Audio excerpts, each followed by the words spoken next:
Coming week market ఏంటి ఒకసారి చూద్దాం. వరల్డ్ మార్కెట్స్ అన్నీ నెగిటివ్గా ఉన్నాయి. వచ్చే వారం నెగిటివ్గా ఉండొచ్చు. మనకి పారామీటర్స్ చూస్తే crude will decide the direction of the market.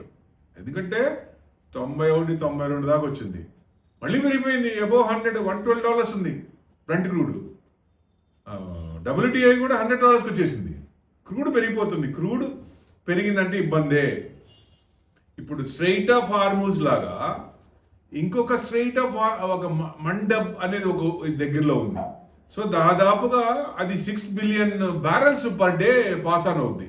మరి అది కూడా క్లోజ్ చేస్తారంట. హౌతీస్ సపోర్ట్స్ అది కూడా జాయిన్ అవుతున్నారు వాళ్ళు కూడా. సో అది కూడా క్లోజ్ చేస్తే క్రూడ్ అనేది $150కి వెళ్ళదా అంటే $150 చిన్నగా వెళ్ళే ఛాన్స్ ఉంటుంది. మార్కెట్ కనుక పడుతుంది అంటే క్రూడ్ $150కి వెళ్ళినట్టే లెక్క. ఎప్పుడైతే $150కి అబోవ్ రీచ్ అవుతుందో 22,000 కట్ అయిపోయి 21,700 21,750 దాకా వచ్చే ఛాన్స్ ఉన్నాయంట. అంతవరకు వచ్చే ఛాన్స్ ఉన్నాయి. ఎప్పుడైతే క్రూడ్ పెరుగుతోందో మార్కెట్ పడుతుంది. మార్కెట్ బాగుపడే ఛాన్స్ ఉంటుంది. బ్యాంక్ నిఫ్టీ కూడా నిఫ్టీ కంటే బ్యాంక్ నిఫ్టీ బాగుపడే ఛాన్స్ ఉంటుంది. బట్ క్రూడ్ కనుక తగ్గితే నిఫ్టీ కంటే బ్యాంక్ నిఫ్టీ పరిగెట్టే ఛాన్స్ ఉంటుంది. దాదాపుగా నిఫ్టీ 8,000 పాయింట్లు పై చిలుకు పడింది. కానీ ఈవెన్ 1 డేలోనే క్రూడ్ కనుక బాగా తగ్గితే 90 లెవెల్స్కి వచ్చేస్తే 3,000 to 4,000 అబౌవ్ 1 డేనే వచ్చే ఛాన్సులు ఉంటాయి.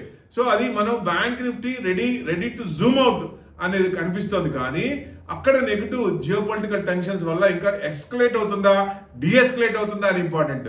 అందుకనే crude will decide the direction of the market అనుకుంటున్నాం.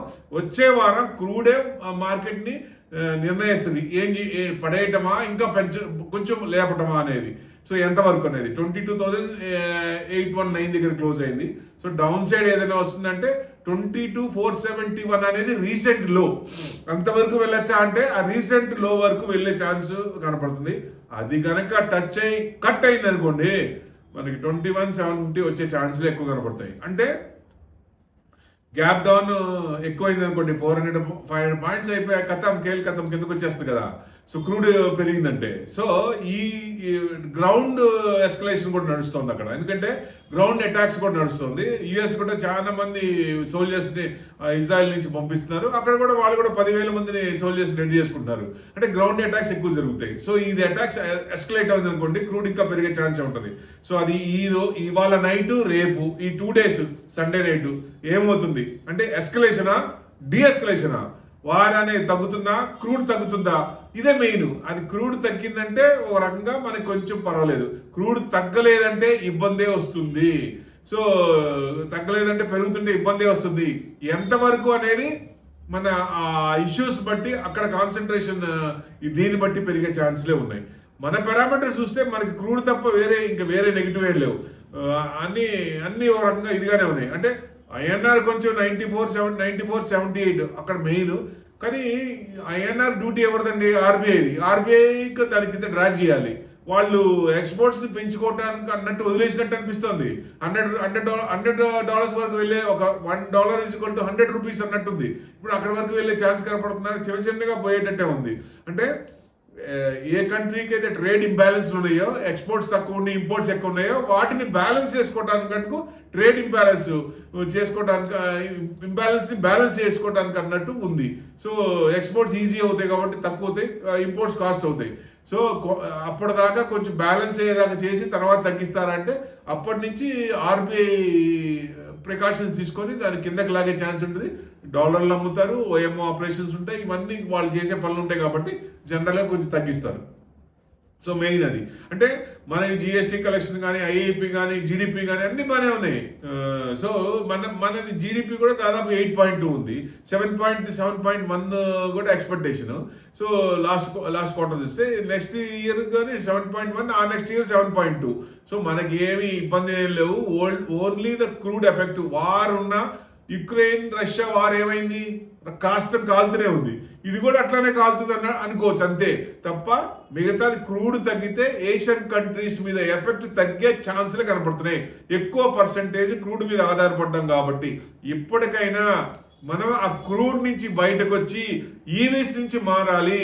This is the right time to turn into ఈవీస్కి రావటం మంచిది. కానీ ఈవీస్లో ఏ చూసినా ఎక్కడ చూసినా తగలబడిపోయి చిన్న రవ్వ వచ్చిన బస్సు కానీ ఆ కారు కానీ ఏదన్నా భయంకరంగా తగలబడిపోతున్నాయి ఆ ప్లాస్టిక్ దాంతో. సో ఎందుకు అంత వస్తుంది? ఆ దాన్ని కనుక క్రాస్ చెక్ చేసుకొని అలాంటి ప్రాబ్లమ్స్ ఫ్యూచర్లో రాకుండా ఉంటే జనాలకి భరోసా వస్తుంది.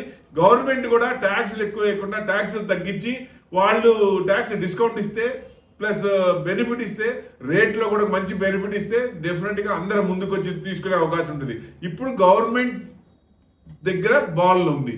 సో వాళ్ళు కనుక కరెక్ట్ స్టెప్స్ తీసుకుంటే ప్లాట్ఫామ్ ఫసల్ ఫ్యూయల్ నుంచి ఈవీస్కి మారే అవకాశాలు ఎక్కువ ఉన్నాయి. సో వాళ్ళు ఎంత త్వరగా తీసుకుంటే అంత బెస్ట్. 2030 ప్యారిస్ కన్వెన్షన్ ఉంది కాబట్టి అక్కడ నుంచి మారాలి, లేకపోతే కార్బన్ ట్యాక్స్ కట్టాలి.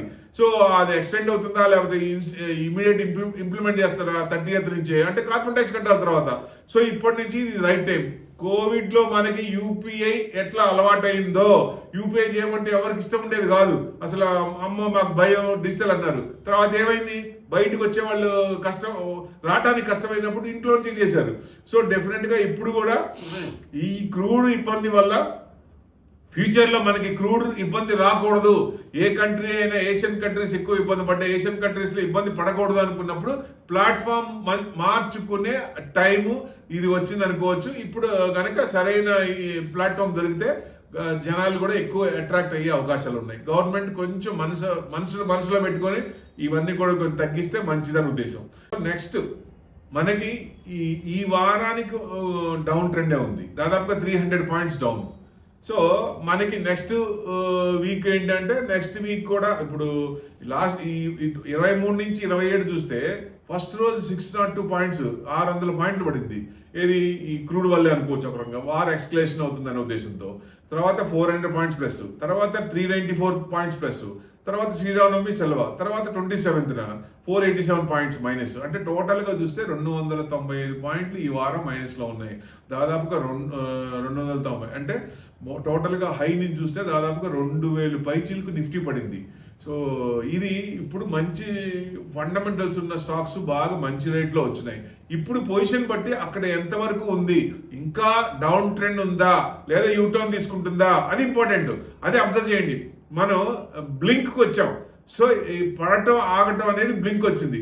సో ఇంకా పడుతుందా లేదా అనేది కొంచెం అబ్జర్వ్ చేసి 1 వీక్, జస్ట్ 1 వీక్, ఎందుకంటే April 6th dead end 10 days కాబట్టి. So straight of Hormuz open చేయడానికి వార్ అయితే 1 month పెట్టుకున్నాడు ఆయన. సో దీన్ని బట్టి ఉంటుంది కాబట్టి ఇక్కడి నుంచి మనకి ఏమవుతుంది అనేది main important. So April 10th dead end పెట్టుకోవచ్చు మనం.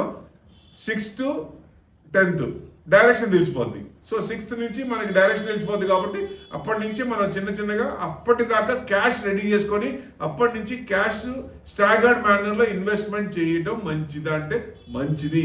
ఇది పడ్డది అవకాశాన్ని అందిపుచ్చుకోవాలి. తమిళియన్స్కి అమావాస్యలో ఇన్వెస్టర్స్కి మార్కెట్ పడినప్పుడు రీట్రేస్మెంట్ అయినప్పుడు సదవకాశం ఉపయోగించుకోమని ట్రంప్ మనకి మంచి అవకాశం ఇస్తున్నాడు.